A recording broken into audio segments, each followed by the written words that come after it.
أهلا بيك.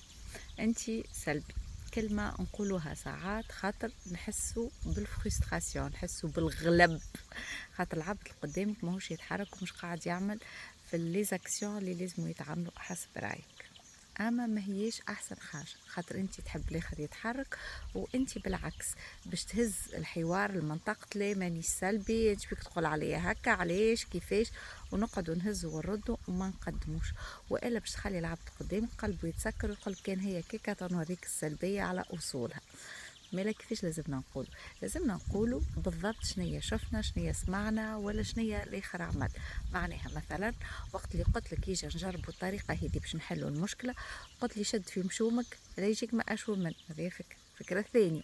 وقت اللي قلت لك راني في الويكاند ما نرتاحش وما نبدلش الجو، اجا لوجوا على حل كيفاش نتفرهدوا، يقول لك لا انا في الويكاند ما نحبش نتحرك. هي الثاني. والثالثة وقت اللي نقول لك المشكلة هذه راهي قاعدة ديما تتعاود والتعب فينا، تقول لي لا هذاك هو ذاك الموجود وما عينيش باش نعمل حتى شيء. دونك تقول له فعليا شنيا شفت ولا شنيا سمعت، مش تحط عليه اتيكيت سلبي، خاطر هذاك ما يحلش المشكل. كي تقول له انت سلبي راهي حكم وراهي فيها ظلم على العبد اللي قدامك. صراحة زين.